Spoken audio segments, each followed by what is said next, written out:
Alrighty, guys, welcome to the channel. My name is Nick. This is Jeremy. We are the Men of Main Street. This week, we got a whole lot happening with restaurant closures, party festival dates, Lego sets, and a whole lot more. Let's get into it, guys.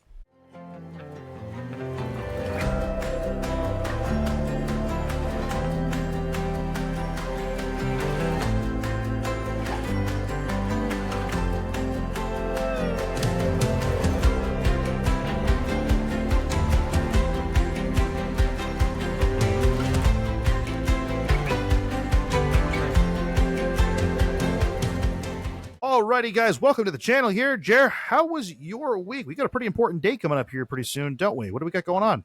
Yeah, well, it's my birthday this week. Look at you old man. How old are we turning? 29, man. Jeez, man. Well, I guess I'm coming up right behind you on that one. I guess we're starting to get pretty darn old here, aren't we? We are, but nothing. Still good stuff. Celebrate a little bit over his Mother's Day. I got some equipment upgrades, as you all can see and hear, hopefully. So absolutely, no, you're sounding a lot better this week, man, and definitely, happy birthday in advance, and thanks, man. Hope you have a great day and all that good stuff. But hey, I mean, you're only as old as you feel, so I mean, this morning it was probably about 105. No, I'm just kidding. No, seriously, we you guys know by now we have a love for Disney, so we are all just kids at heart here. We love what we do, and we hope that you guys do too, and just thanks again for sticking around. And right off the bat, guys, if you don't mind, and if you've been watching us recently, if you don't mind, drop us a like, subscribe. It's free to do. Happy to have you guys here again for another week. That's right. We appreciate it. Hey, Nick. Yes, sir. I got to point out, that's a nice shirt you're wearing. Yes, it is, guys. This is one of the ones we've talked about. This is the Roosevelt's Park edition of the Haunted Mansion. So this one I've gotten a whole bunch of compliments on today. It's the first time wearing it. Yeah, man, I got a lot of compliments on it already today. It's definitely going to be one of the favorites going forward. I'm adding that to the rotation for sure. Yeah, I love it, man. It's a really nice shirt. I really like the pattern on it. And I have a couple of new shirts I got for the B-Day as well, so they'll be premiering in some future episodes. But I didn't want to take away from that one because that was so awesome. Yes, no, this one is definitely one of the greats here, and I was very, very excited to be able to get it back to go ahead and sport it around today and that sort of thing. And in fact, I got a lot of questions about it. We had a lot of visitors today, so everyone was asking about the shirts, and they were like, well, what is this? It's Roosevelt. And the cool part is they have the QR code attached to the actual tag on here, so I was able to go ahead and throw that up and say, here, scan that. You can find out all about it. That went right over my head until you just told me about that. Yeah, no, there's right on the tag that says the Kuna Flex, right on the back side says Roosevelt's. There is a little QR code of the Mustache Man himself. You go ahead and you scan that, and it brings you right to Roosevelt's website. So, oh, that's awesome. Absolutely, and this one's even cool. It's got even on the Roosevelt's tag itself. It's even blended in with the teal lettering for the shirt to kind of match everything. Oh, that's unique. I like that. Yeah, absolutely. No, this is one of the best ones.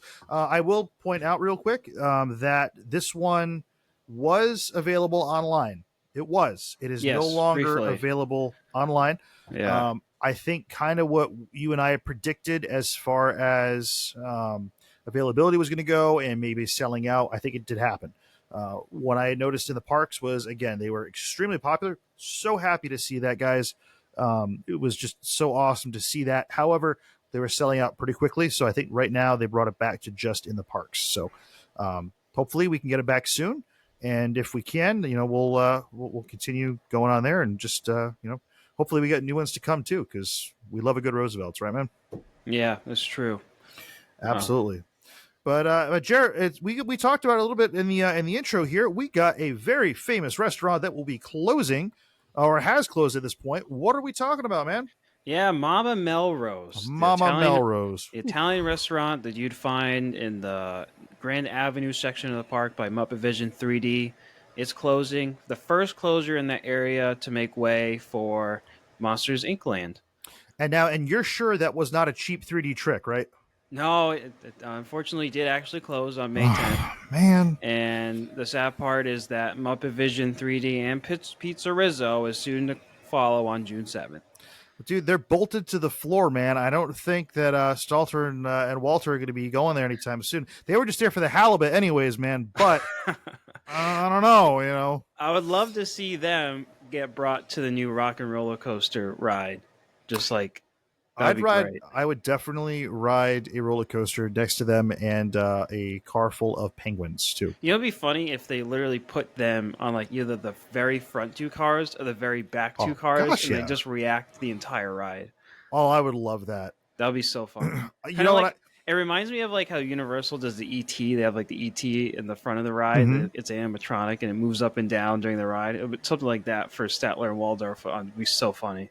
You know, I can just picture you're right up to the beginning because again we don't know yet if they're changing. I don't think they're changing any of the track for the actual roller coaster. I think they're just changing more of the inside. An overlay. But I think it'd be hilarious to go ahead and have Sam Eagle greet you at the very front to go ahead and tell you the rules and be like, all right, guys, we have a glorious 3-hour finale. And all of a sudden, Kermit says, you got a minute and a half. And you just go zooming forward as fast as you can. Yeah, I mean, there's definitely going to be some sort of a pre-show because they're not going to change that. So it'll be interesting to see what they do with it. Absolutely. Even though we're getting rid of that door of marbles, man, I don't know. That's a little. I think that's not bad for anybody. That should have left. Should have left with COVID. I remember it's nasty. I remember seeing that it was Zoe, and I said, "We got to touch it one last time." And then I saw literally someone right after was like so sweaty, just like rubbing their back against it. I'm like, "Oh yeah, no, I'm good at that now." Just break out the hand sanitizer. Oh, I was like, I'm just gonna go bathe in it, drink some a little bit. We're all good. But yeah, Jared, let's get back to it here. Let's talk more about Mama Melrose. What else? What's going to be going over there? What are we going to be seeing happen? Yeah, I mean, so that's where the Monsters Inc. land's going, and most people think that the sushi restaurant will be replacing it from the movie. I forget the name of it right now, but the Harryhausen's. Yeah, Harryhausen's is speculated to replace that. The really interesting piece about Mama Melrose leaving is how it'll affect the Fantasmic dining package options. That's a good point. I didn't even think about that. Yeah, so I actually talked to my sister, Nicole. I shout out to her. She's always plans the heck of it out of our Disney trips, like down to the T, and she always gets us every reservation that we want, and we often will do the Fantasmic dining packages, and we've done Mama Melrose at least 2 or 3 times with a dining package. So it's sad to see it go, but I'm like, oh, if one restaurant is going off the package, what does that mean? Does that mean we're getting a different restaurant on, or are we just going to lose one? And how's that going to work for reservations? So talking to her, a couple of things she brought up. I don't know. So right now, no other restaurants are getting added, from our understanding, and potentially we might see Roundup Rodeo Barbecue get added from Toy Story Land. It's definitely very possible. But I think the interesting part as well is the booking for the restaurants. So the Fantasmic dining packages often fill up very quick. And in her experience, she said usually Brown Derby and Mama Melrose would book up first. Yep. So I'm wondering, and then follow Sci-Fi Dine-In is probably like the 3rd most popular. So I'd be interested to see how it'll change now. Is Sci-Fi going to be more popular? I think it naturally will be, but what will be 3 and 4? Because currently there's 4 different options for the Fantasmic dining package. You have 50s prime time, Hollywood and Vine, Sci-Fi Dine-In Theater Restaurant, and Brown Derby. The prices do vary on that. The nicer the restaurant, the more expensive. So your Hollywood Brown Derby is going to be your most expensive option, which is $83 for adults, and then the others are kind of similar. Actually, that's not true. Hollywood and Vine is also $81. I'm going to tell you right now, if you had a choice between Brown Derby and Hollywood and Vine, you 100% take Brown Derby all day, any day.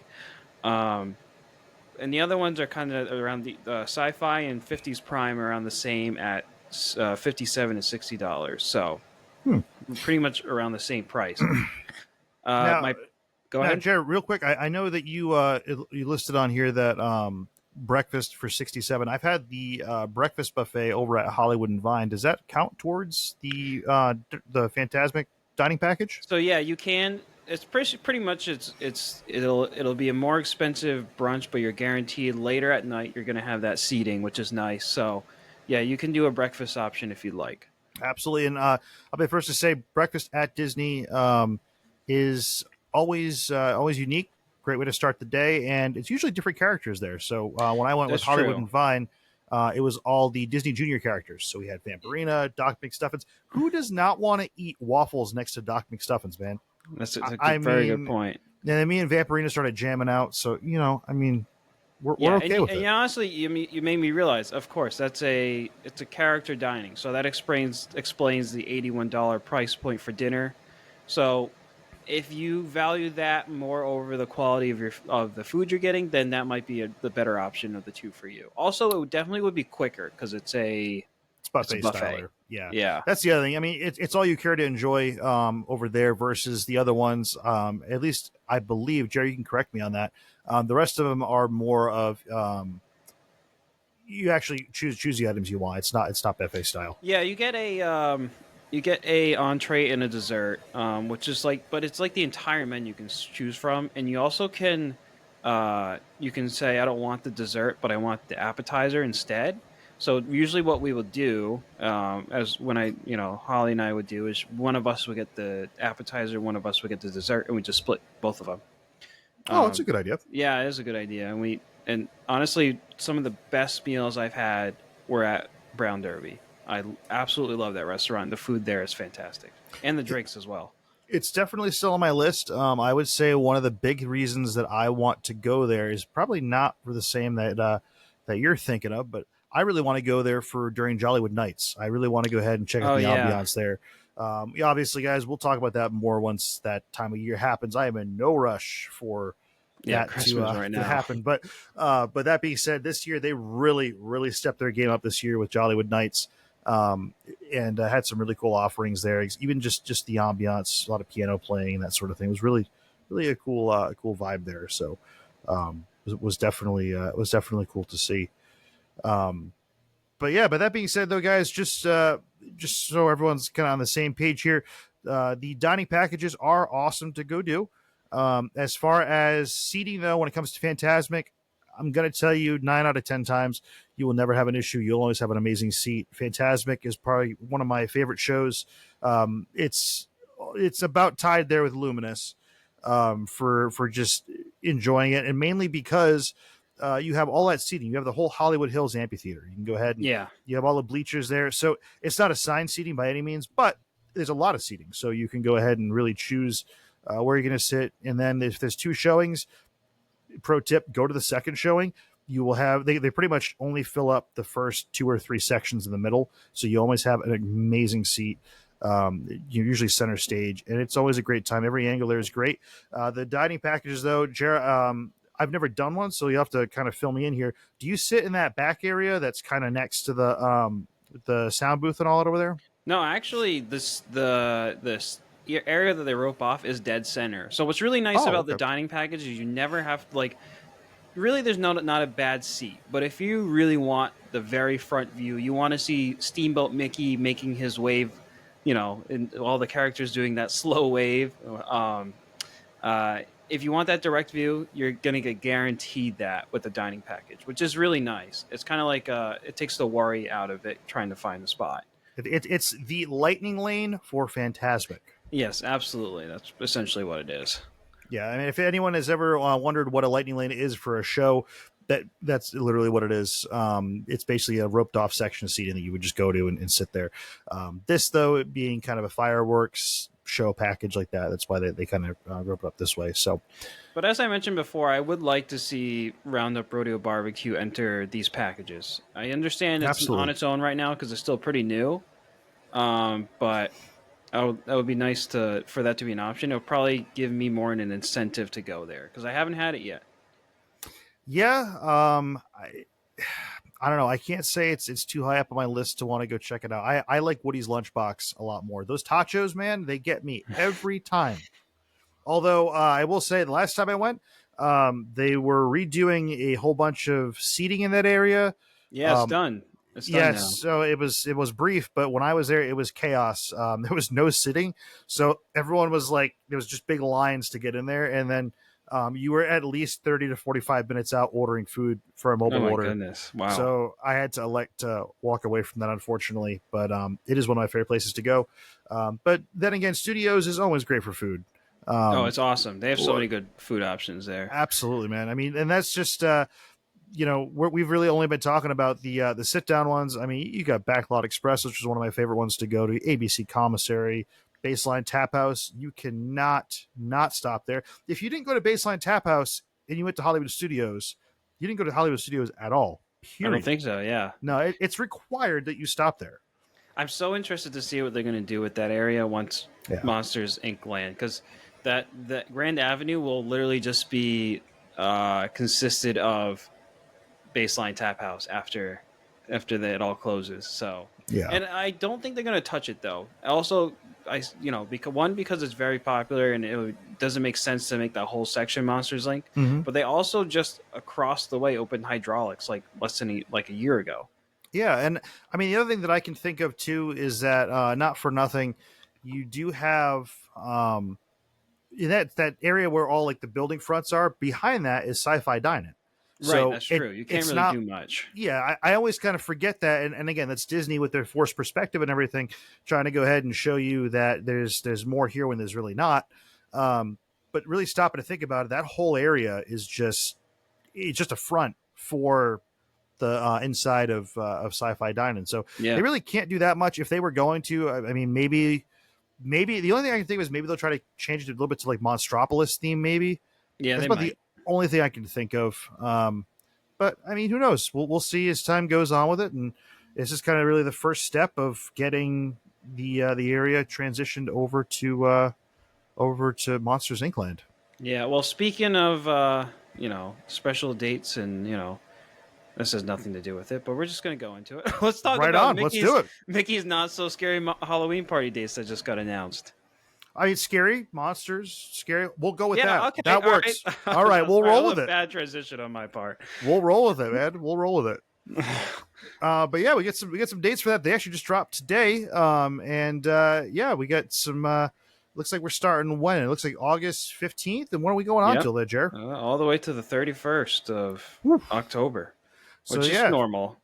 Yes, and of course, as we'll point out, as the dates get closer to Halloween, the more expensive it gets. Yeah, absolutely. And it also gets more crowded then. So if you're someone like me that enjoys going ahead and not spending an arm and a leg for it, I don't mind going in August, September time. That's usually when I try to go if I'm going to go to that. And I try to head out there for that. And then there's usually, again, that very abrupt transition on the 31st of October that then goes from fall and Halloween over to Christmas. So it's Disney is very good about those cutoff dates. And I mean, it's not everything. You won't see the whole thing change overnight, but you'll definitely see stuff begin to take shape very quickly over the coming days. And then it brings into that whole time of year. But Disney's great with all of their parties.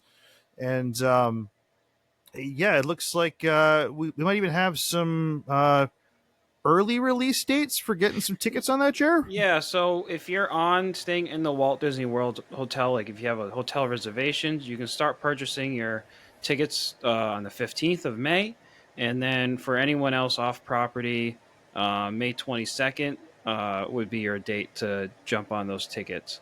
If you're on top of it, you're probably going to get what you want. I know, yeah. I'm sure like the bigger nights, like the coming closer to Halloween time, those will sell out a lot quicker. But you just got to be ready for it. I did hear a rumor though. We talked about Beak and Barrel last week. Yep. There has been some rumors that there has been some availability for you to make a reservation only during the Halloween party. Heyo. So we might be debuting that tavern during the Halloween party, which I have mixed feelings about. Yeah. But like if I'm going for the Halloween party, I'm not going to be going to Beak and Barrel. That's something you can do a whole other different time. Sure. But I guess if you're really excited about it, then go for it. Yeah, and that's something we've talked about in the past here, guys. When it comes to a event like this, you really have to pick and choose what you're going to go do. Those hours that you get to be there are some of the most magical hours that you're going to have at the park all day. You can usually get into the park earlier. Yeah. Usually, what's it start? Usually six, I think. Yeah, 5. Well, party starts at 7. 7. So maybe it's like I 5. think 4 you or get in 5. like 4 or 5 o'clock. Yeah, and again, it'll outline that on your ticket. And all. Obviously, if Yeah. you're someone that has a ticket for the day or has a pass like myself, usually you're able to go for the day. If you're a pass holder, provided you can go ahead and get a reservation for it that day, and you get in early. But the party itself will not start until sharply at the time of starting. So whether it's 7 or 8 o'clock, I think it's what 8. I think it's usually 7. So you're right, 7. Yeah, it's been a it's minute. 5 guys. hours, and that brings you to midnight. Yes. And within that time period, you're going to have a lot going on. When it comes to the Halloween party, there will be more candy than you can ever have in your life. It is sponsored by Mars Wrigley.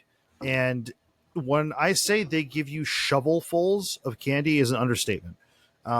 They have whole just boxes that they would no sooner want to go ahead and dump in your bag. Because you can literally just go around in circles as much as you want all night to collect candy. If that's your priority, great. If you feel like you can go down to Walgreens and pick up a bag, that's fine too. Because there's a lot of other stuff that happens then. There's some specific items and usually food for the party itself. Then you also have you'll have things in there like fireworks, and then you have your parades. That's one of the biggest events that happens during the Not So Scary Halloween party is the Boo to You parade. It's one of my personal favorites. And then then of course there's the fireworks and all, and the stage show. So it all depends on what you're trying to get out of it, or if you're just trying to do some kind of late night rides. It all depends. So really pick and choose if you do choose to go to one of these events. Same with the Christmas party. You really gotta kind of know what your expectations are getting into it, because it goes by so fast, and before you know it, it is midnight and you're exiting that park and having one of the longest stays you've had in a while with that Disney tired full and clutch. Definitely don't try to rope the next day. It's not really worth it. No, it is so not. And I do not recommend rope dropping that day that you go to it either, because take your time. Take your time, guys. Definitely plan for a later day for it. Take it easy in the morning, and then it's also still really hot that time of year. Yeah, especially in August. You're still in that 100-degree temps. If you're someone like me, I happen to love that. So for me, that's I'm a bit insane though. So But if you plan on wearing a costume, just keep that in mind. Yes, and that's the other thing too. That's really one of the only times a year that you can actually wear a costume. I wouldn't go crazy considering you're probably going to be on rides and all that sort of thing, but you are allowed to actually wear a costume when you come to the Not So Scary Halloween party. There's rules and guidelines on their website. Make sure you check in with those. Absolutely. But yeah, anyways, so that's the Halloween party. We got some dates released for that. But Jer, we were talking about the Muppets and all that, and we have one of my favorite non-rides that had a bit of a change to it today. Any ideas what that is? Is it the Skyliner? Yeah, man. That's my favorite non-ride. I love that thing. Oh, it's not a ride. I thought you said ride. I was confused. Well, I would say ride. It's just the best thing ever. If you've never ridden the Skyliner just for fun, you're missing out. Hop on it. Go hop on the Skyliner. You don't even have to take it all the way to Epcot. Stop at the Riviera. Go to the Art of Animation resorts and all that. It's a fun time, and it connected a whole part of the parks that was previously only done by bus. Great time. Anyways, we have some big news. The Muppets got their big debut on the gondolas there. So blogmickey.com got these photos for us. We got Fozzie Bear and Sam Eagle. He finally got his glorious 3-hour finale. We got Miss Piggy and doing her huge show-stopping spectacular, and Kermit on the side there. He's definitely singing what's the song? The Rainbow Connection. Yes, that's absolutely. Right. And we get some other ones too, not just that one. We also got Stalter and Waldorf on the side over there, and I think they're bolted to the gondola now, though. They kind of moved them over. At least they're getting a different. They're moving around now. Well, I mean, I don't know about that, man, but they're. I mean, I don't know if I don't know. They might be just screaming at the goofy lady in the goofy mask down there or something, you know. Oh yeah, it's a good reference. I was trying to think of a really good joke for that, man, but I don't know. I feel like I exhausted them all earlier talking about it. I know you threw a lot of them out there. I threw a lot at once, guys. If you can't tell, I happen to love Muppet Vision 3D. When Ron on the go did his recent video of all day Muppets, God bless his soul. I think I watched it for at least 15 to 20 times in a row. So it's kind of ingrained in my head. And now me and the wife look at each other and we just say, go away, repeatedly now in reference to Sam Eagle talking to Bean the Bunny, telling him to go away from the set. So, yeah, we say it way too often now, but yeah, no. So we got updates to the Skyliner, man. That looks great. Yeah, I got a whole new look to it. But speaking of looks, what else do we got coming up here, Jer? Yeah, so kind of dropping with the updates of the Sky. Well, not the updates, but the announcement of the Halloween party. We also got our first look at the new costume for Jack Skellington. Now, that's an upgrade. It is an upgrade. It's a huge upgrade. So, obviously, the left is before. Now, the right is after. Essentially, what the old costume was you could see the bottom of the person's chin and the upper half of his head was Jack Skellington. Now his entire head is essentially Jack Skellington, and the mouth does move. Now, oh, wow. The reason it's interesting is because I think they did it the old way in the old costume is because he was a verbal character. He would talk to the guests. Now that, there's better technology, I'm wondering if this new costume will still allow him to have the same vocabulary. Maybe he'll be stuck to certain phrases and words, kind of like Darth Vader does, or he might be able to still talk in the same way, and they just figured out some great puppeteering. So that's true. That's something that if you've never gotten to go meet Jack Skellington, that is part of the reason why his meet and greets do take so long. He's a verbal character. He does talk to you. And usually he's there with Sally too. Yeah, he's there with Sally, and usually their meet and greets are a little bit more intimate than Mickey and Minnie and the rest of the gang, where they'll usually just kind of give hugs and point and do pictures. He'll talk to you. He'll have a whole conversation with you. Same with Sally too. Yeah, but I'm excited to see them, and you can meet them typically during the Halloween party, and I think during Christmas time too. At the Mickey, Not So Scary. I mean, Very Merry Christmas party. Yes, usually he's one of the characters that lines up well in advance of the party. He's usually right over by in Town Square there, over by the Tony's Town Square restaurant, and usually you kind of will go off to the side there by the PhotoPass Center and all that to kind of go ahead and line up for it, because he just gets that big of a line. So, but yeah, man, we get some upgrades with him, and kind of going off of dates that we talked about earlier. We got one of my favorite festivals that is kind of peeking on the horizon a little bit, man. Yeah, man. Food and wine, baby. Food and wine, man. I'm an Epcot nut. You know that. I love spending time in Epcot. It is my favorite park. It is the best experimental prototype community of tomorrow in the world, considering it's the only one. And yeah, we have August 28th through November 22nd. And we're going to have 35 global marketplace food booths. We haven't announced any of them yet, but we're expecting to see a lot from last year, possibly with some new items. In my opinion, with all this is one of Disney's most creative offering festivals. Not so much in the way of presentation per se, but as far as the items that they have for it. They're a little bit more, in my opinion, kind of a little bit more elaborate than we see in Flower and Garden, whereas Flower and Garden is more about the appearance. Same with Festival of the Arts, which that one's another one of, it has to look really, really fancy. This one's really about the taste, the food, the drink, and that sort of thing. And it's would be Epcot without a festival. And I don't even know, Jared. Do we know when Flower and Garden is supposed to No, it end? goes late into the summer. Yeah, I was gonna say I don't It, think we have too long of a gap in between the two. no, you only get a very limited amount of time of Epcot Light, as they call it. Yes, Or they call Epcot it Light Diet is Epcot is the other way people call it. Diet Epcot. I can see that, man. I can.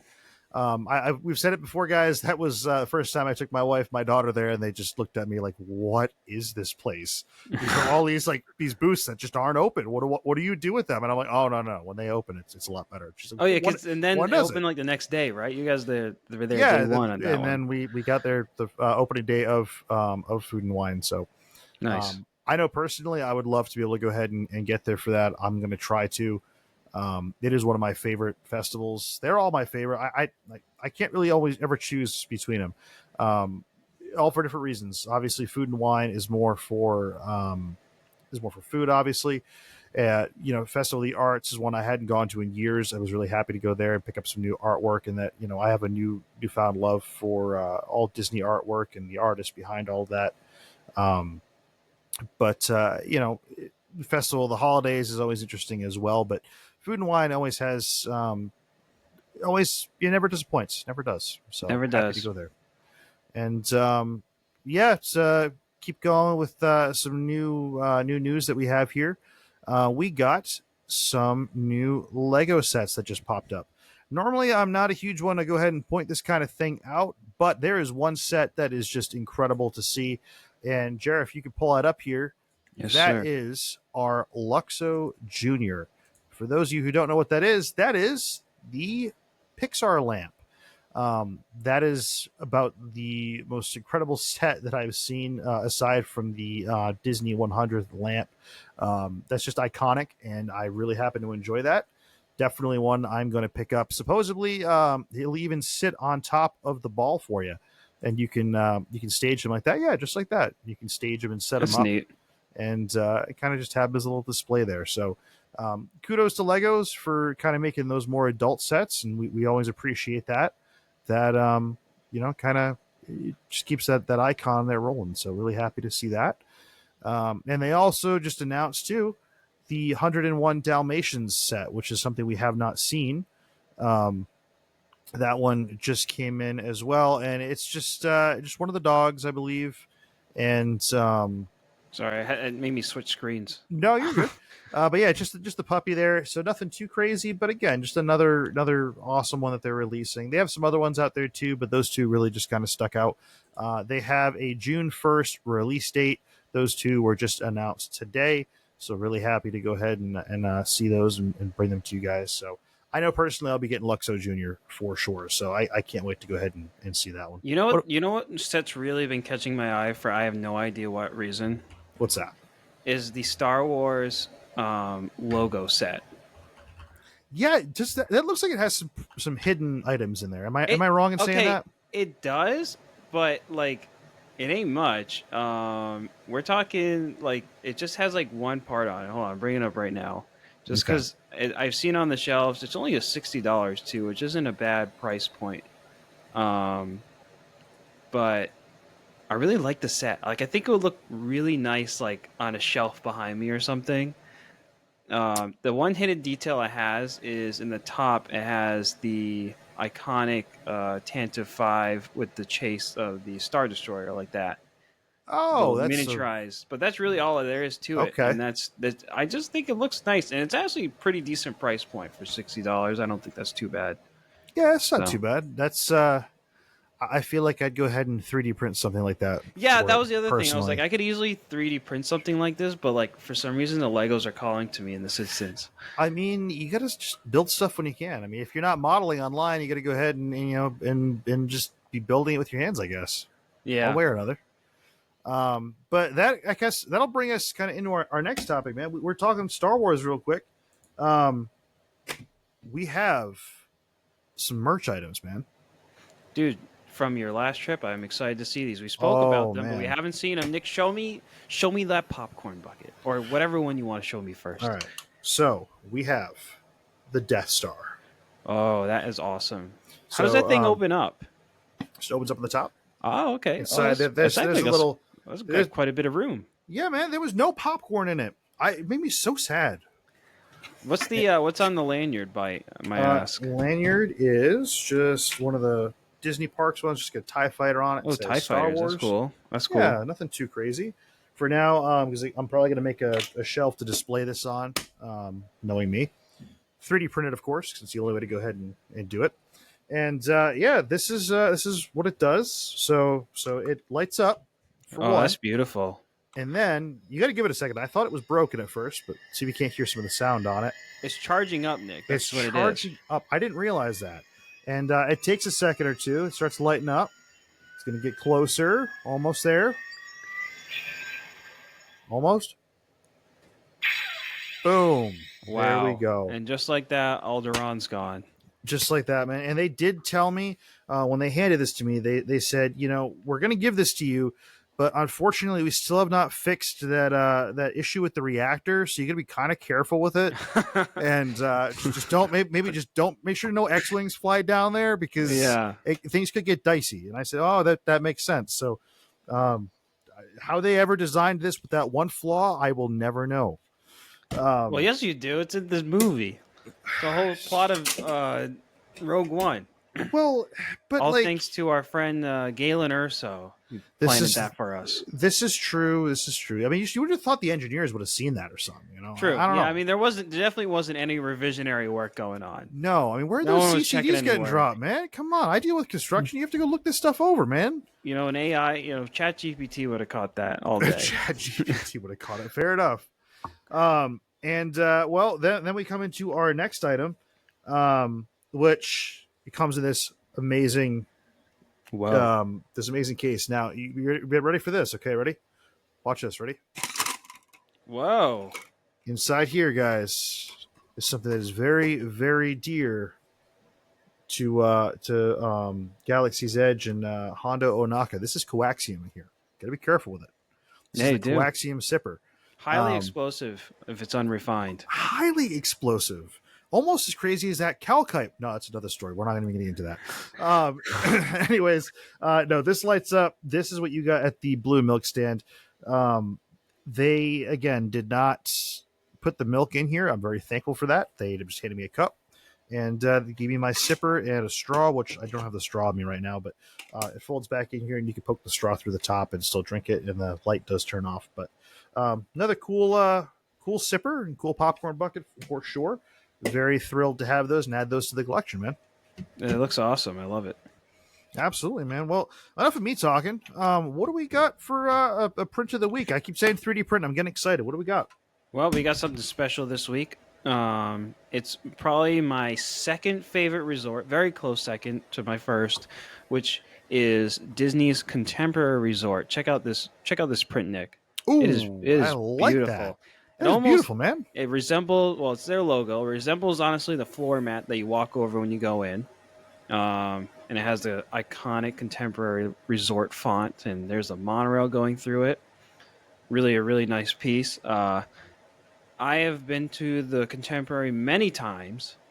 I have some great photos. Hold on. I'll get you guys some photos here just because of how nice they are. Nick, did you spend any time on your recent trip there?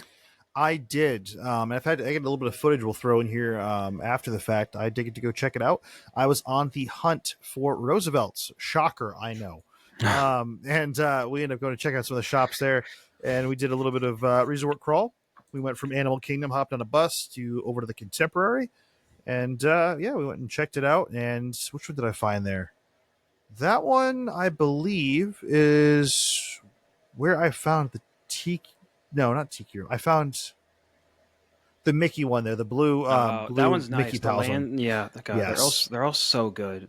They are. They did such a good job with them, man. But that was one of the only places that did have them, so we went over there. And Jared, that's a hell of a photo right there, man. Thanks, man. But as you said, one of the best pieces about this resort is just that, all the different transportation aspects that you have. You can absolutely take monorail, boat, or you could just walk it or take a bus. But it's walking distance to Magic Kingdom, like literally like 10, 15-minute walk, or you could just hop on the monorail. They did some renovations in the past couple of years. There's Incredibles themed rooms. Yes.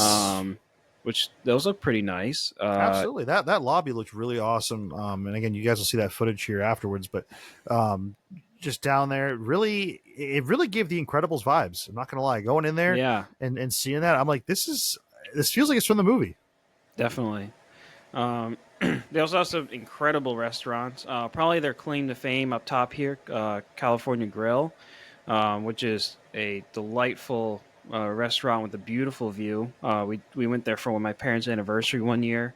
What's really Very nice is nice. after you're done, you get to come out on this balcony on the side of it, and you can watch fireworks from there.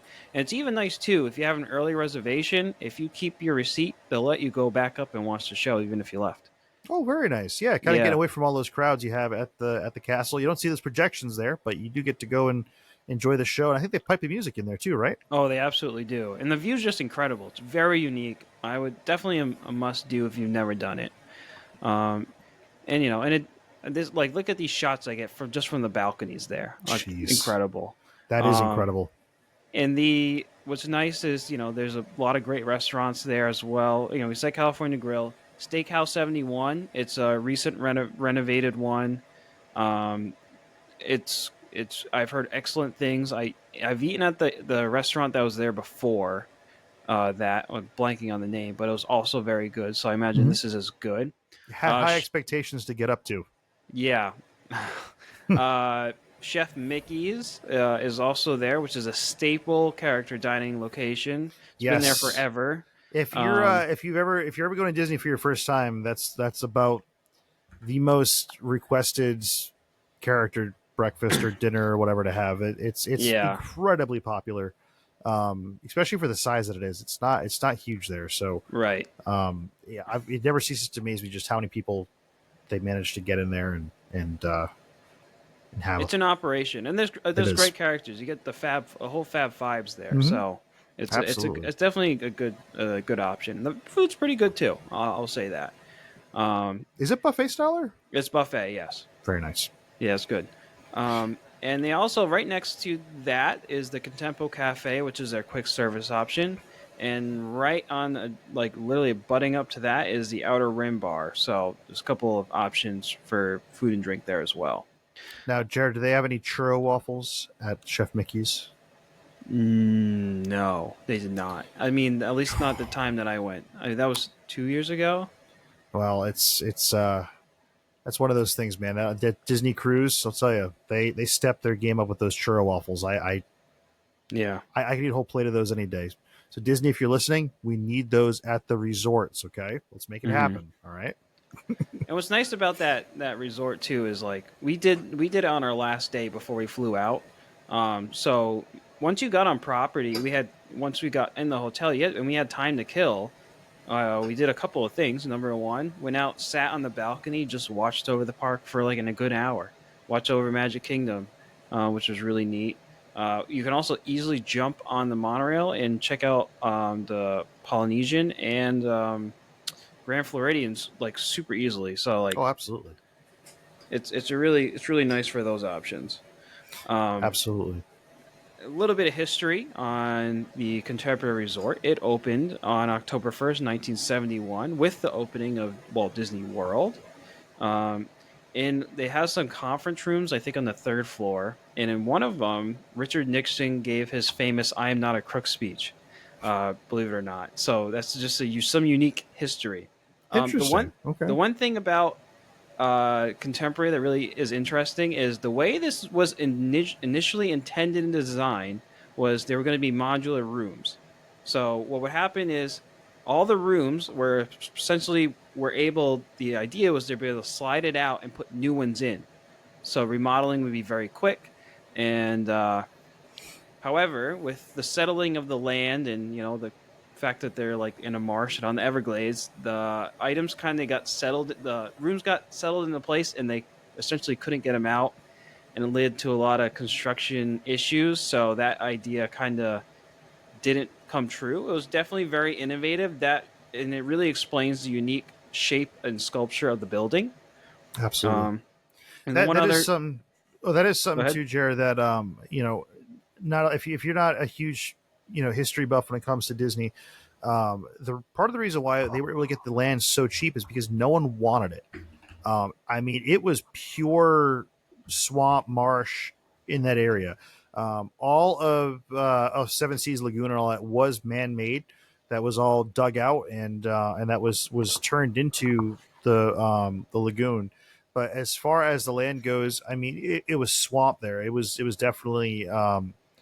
definitely a huge resurgence and a huge change to that area when Walt or sorry when well yeah when Walt was getting ready to go ahead and purchase all that land, and it was rather unique. So there's a lot of design challenges that had to go with this that were not expected, that they didn't have over in Disneyland. A lot of them, even some of the attractions, especially things like the stretching room over at Haunted Mansion. With that one, the top actually, if I remember it right, it rises up instead of actually taking you down, because you can't go lower into the ground there, because you'd be underwater essentially if you did. I don't think So the one in Disney World actually goes anywhere. I it think doesn't. It the rises Disneyland up. one goes down under the track. Disney World literally just doesn't go anywhere.